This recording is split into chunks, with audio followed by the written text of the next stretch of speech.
Hello friends, so we have already discussed about tensile test and what kind of properties we get, and we have also discussed in general about what do we mean by stress, what do we mean by strain, and we have discussed little bit about elastic deformation. Okay, so maybe sequence can be little bit you may feel that it is we are discussing elastic deformation before tensile test, but it can be argued that elastic deformation understanding is what we were trying to do from the bonds which are there between the atoms. Okay. So, then we discussed about the tensile test and what stress strain curve we get from the tensile test. Okay, and that you have different type of deformation, elastic and plastic also we saw you can have uniform and non-uniform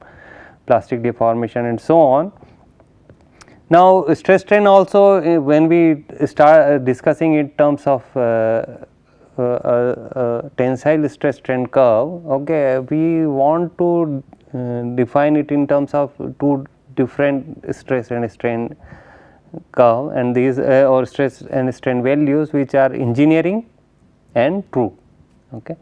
So, we are now trying to be very specific that what do we mean by stress and strain in terms of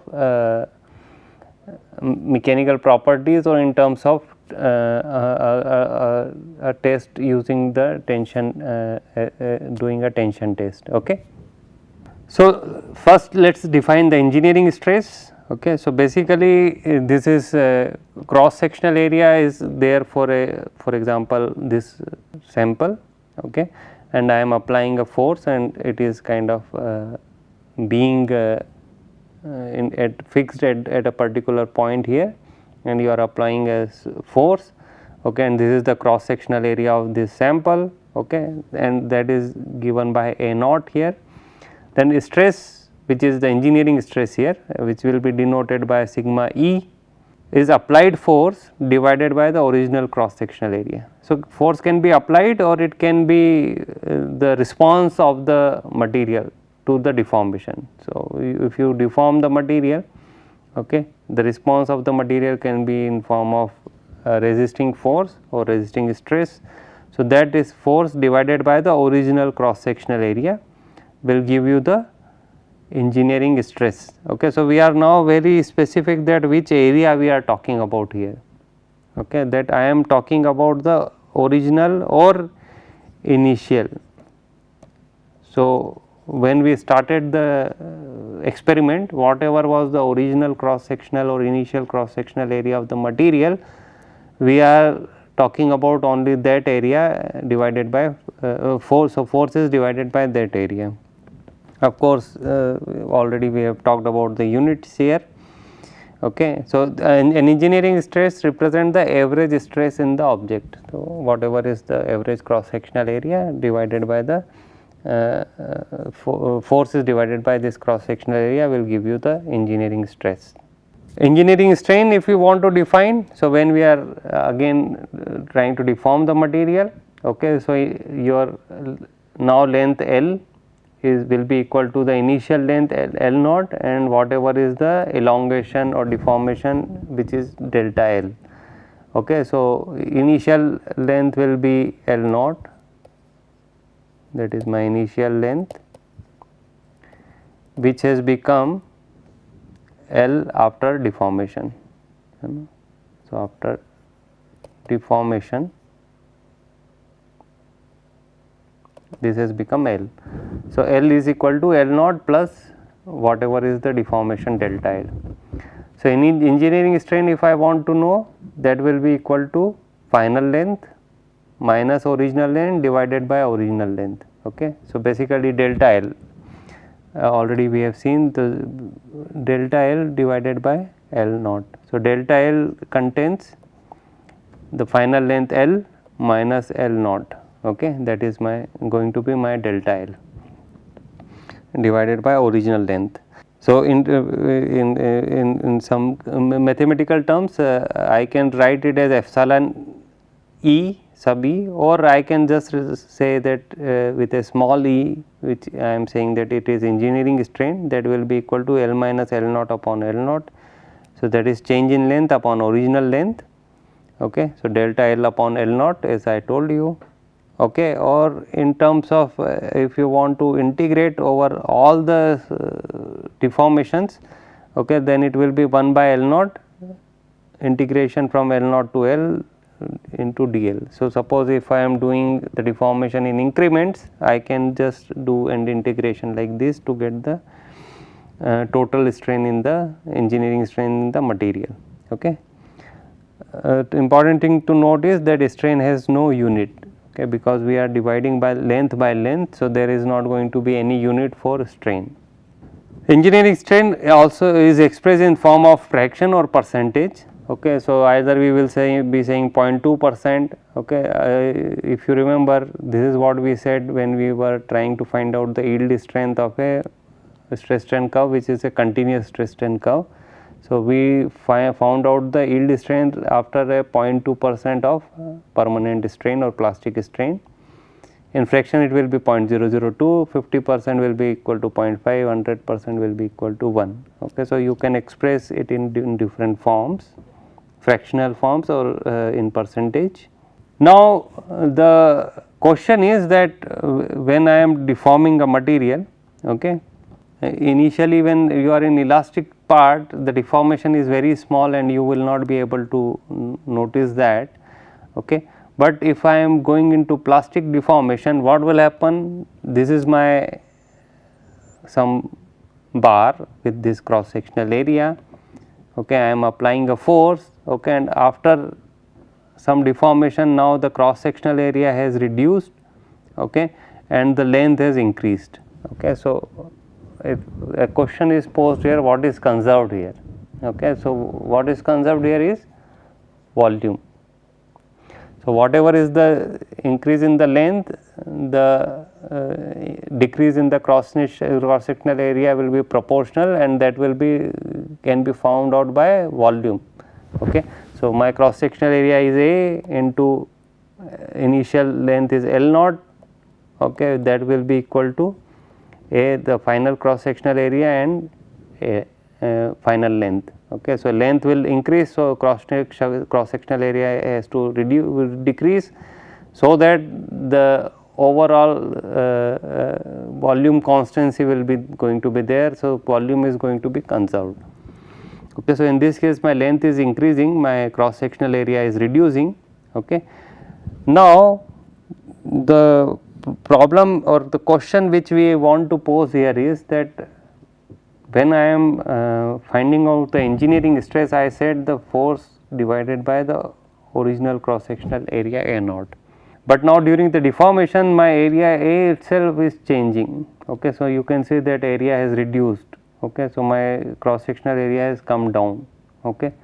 So, the stress which we are calculating from engineering stress relationship, that is not correct. That is not the stress which the material is experiencing. Okay. The material is experiencing the stress which is given by force divided by the instantaneous area, let us say I call it as AI. Okay.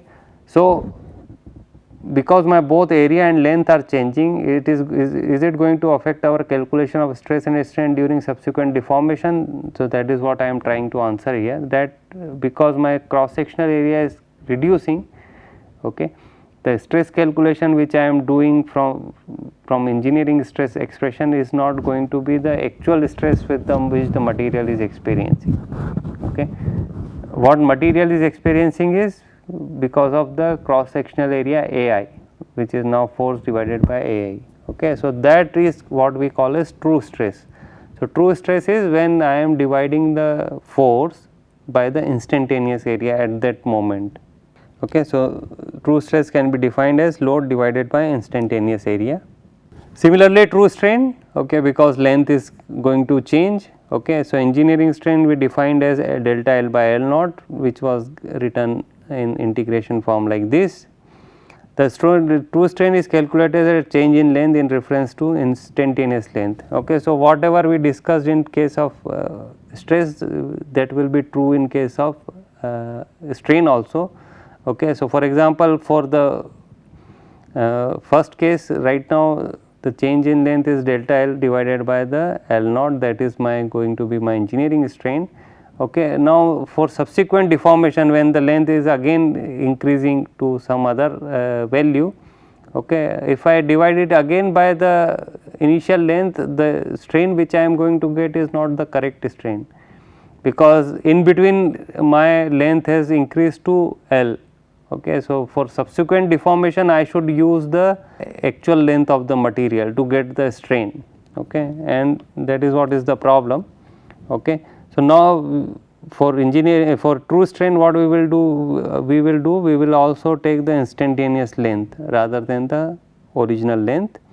Okay. So, now the summation if you want to look, it will be L 1 minus L naught. So, there will be like initially the length is L naught, and in subsequent deformation it is becoming L 1, L 2, L 3. Okay.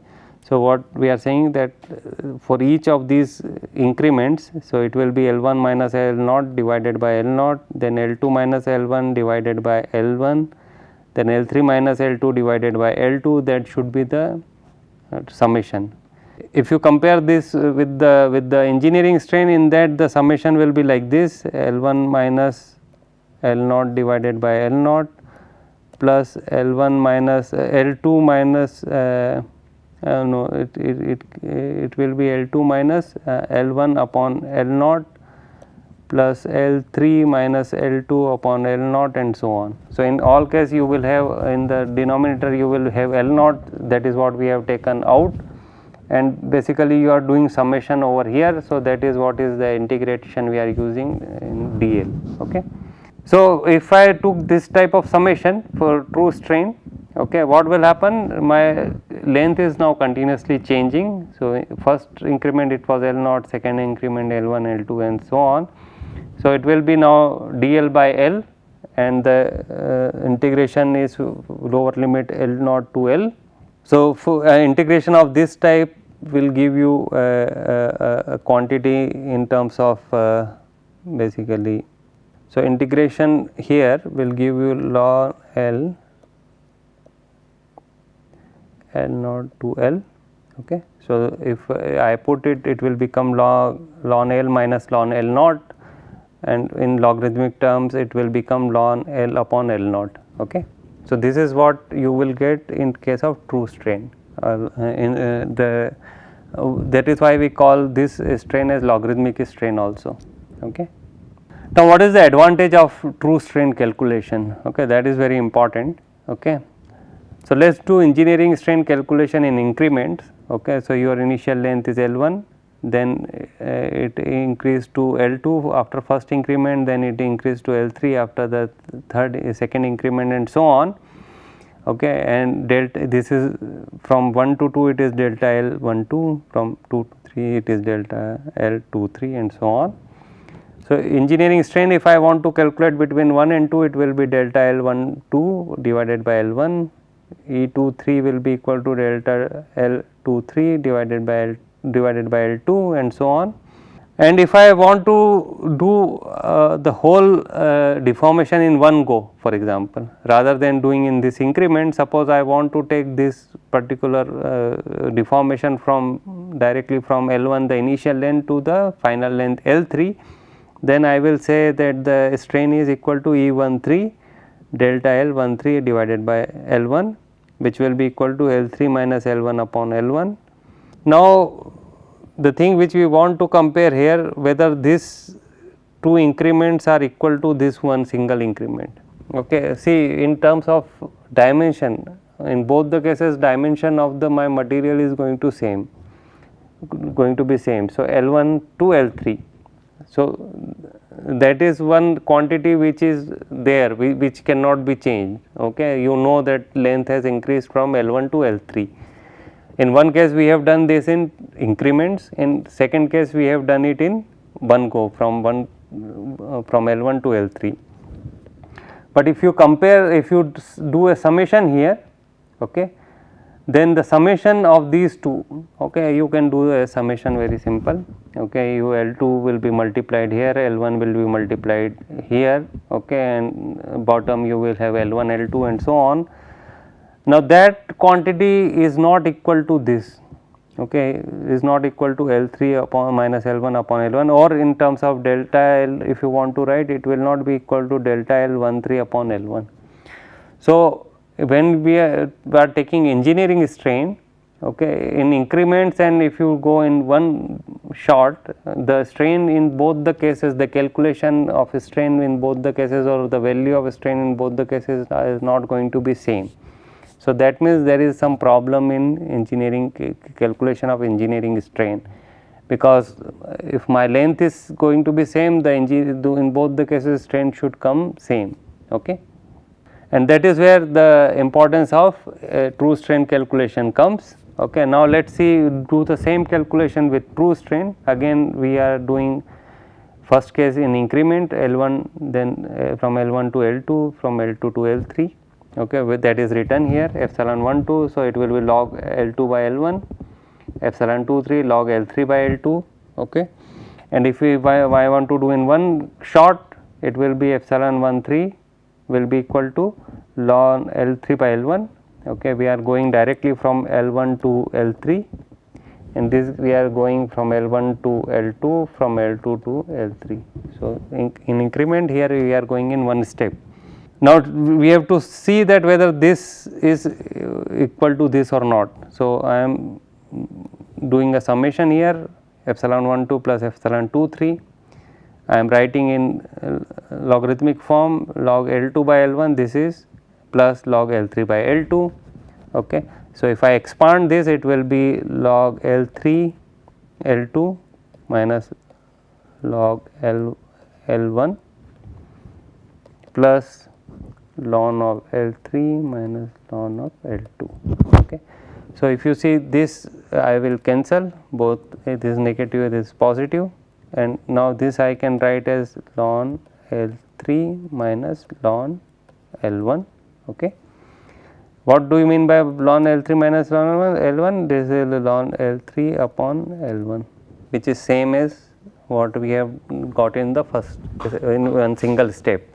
So with true strain, the importance of true strain calculation is that I can, if I do some strain in increments, okay, and if I do the same deformation in one step, the amount of strain will be same if we do calculation using true strain, and that is very important in material processing, where sometime deformation are done in stages. So the calculation of strain is going to be same whether you do in stages or if you do in one step, okay. And that is why true strain calculations are used in all the material processing industries, okay.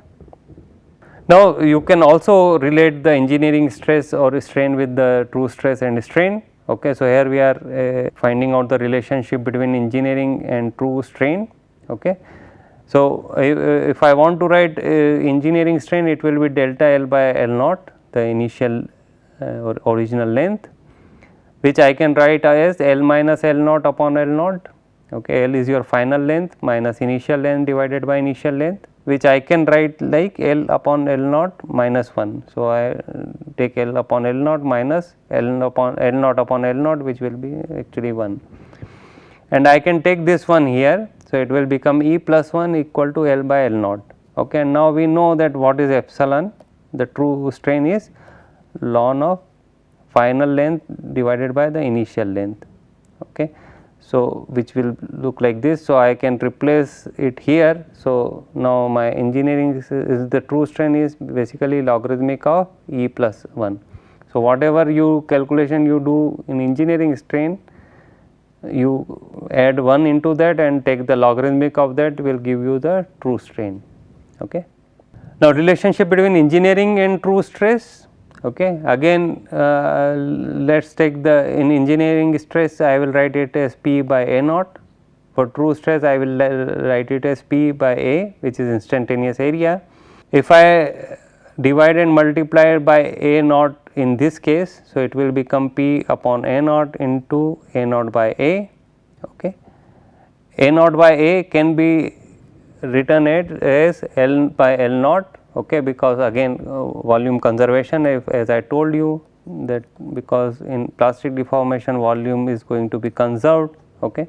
So, I can write it like this, and we already know that L by L naught is equal to E plus 1, which we did earlier in the for engineering stress strain calculation, engineering and true strain calculation. So, L by L naught will be equal to E plus 1. So, I will be replacing here A naught by A by E plus 1. My P by A naught is equal to the engineering stress. Okay. So, this is what I have written now, the engineering stress into E plus 1.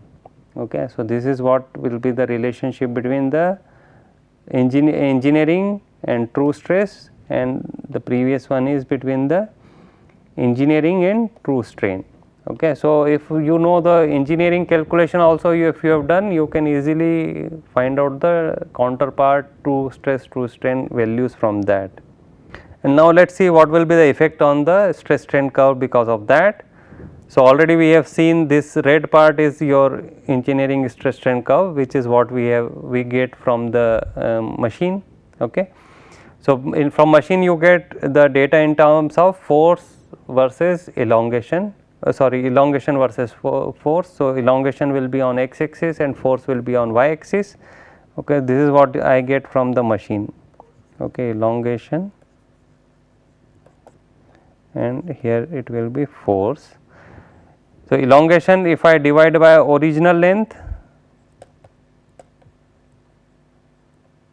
then it will be equal to engineering strain. Force divided by original cross sectional area, will give me the engineering stress. So, we can get that whatever is the curve. Now, as I told you, you can find out the true stress strain curve from that. Okay. So, now as I told you that when I am deforming, length is increasing. Okay. So, what I am seeing is that length is increasing and area is reducing, that my stress values are more than the engineering stress. Okay. But since my length is increasing, the length for strain calculation, it will be delta L by L. So, if L is continuously increasing, that means my strain value will be lower, the true strain value will be lower. So, you can see that the points are shown by back arrows here. So, stress is going up, but strain is coming down or is showing lower value than the engineering strain. So, engineering strain will be more, okay. True strain for the corresponding elongation will be less, okay. But engineering stress will be low and true stress will be high for the same amount of deformation. Okay. So, my curve goes like in this side, but upward side. So, this is how the true stress values or the true stress curve will be there, and this is how the engineering stress strain curve will be there. After necking, actually the situation become just opposite. Now, you can see that the strain value is more, the true strain value is more than the engineering strain, okay. And similarly, my of course, the stress value will always be high compared to the true stress value will always be higher compared to the engineering stress. Okay. So, after necking, basically one thing to note is that we will take only the area and the length in the necked region, okay, not the overall gauge length, okay, for the calculation of true value. Okay. So, that you have to consider that up to necking, as I told you, you have a uniform elongation. So, I can take the whole gauge length and the cross sectional area to find out the true stress strain values and so on. But after necking, it will be non-uniform deformation. So, you will take the area of the neck region and also the length where the necking is taking place, and that is why you can see that my now true strain values are more than the engineering strain values, okay, because my length has reduced quite a lot. Now, these are some relationships, okay, just to clarify to you. Okay, for engineering stress, at every point I will be having cross sectional area as A naught and force is whatever my machine is going to provide me.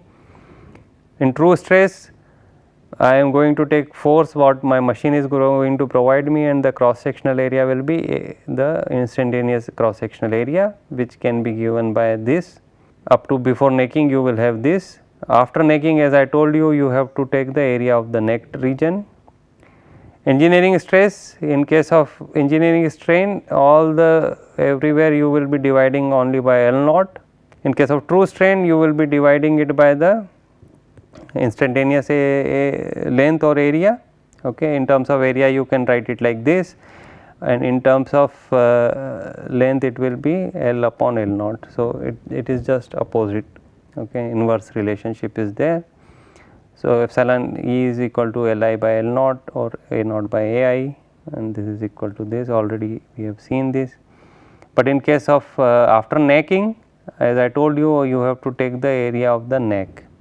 Now, as I already told you that true stress and true strain values are used in metalworking operation, okay, because there I will do or deform the material in stages.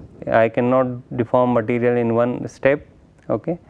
But for design purposes, for a material, for a mechanical guy who is designing a structure, okay, they need only the engineering stress and strain, they do not need true stress and strain, and most of the handbook also gives only the engineering stress and strain. Why we will not use the true stress strain curve? If you see here in the initial elastic part, okay, my engineering and the true stress strain curve are overlapping each other, okay, there is no difference, okay, they are same. There is not going to be any change in the value between the true and the engineering up to elastic limit, and for a design engineer, he will be only designing the material in this range. Okay. So, for them it is of no use to know the true stress strain value, they only are concerned with the engineering stress strain values, and this is what most of the handbooks are going to report. Okay.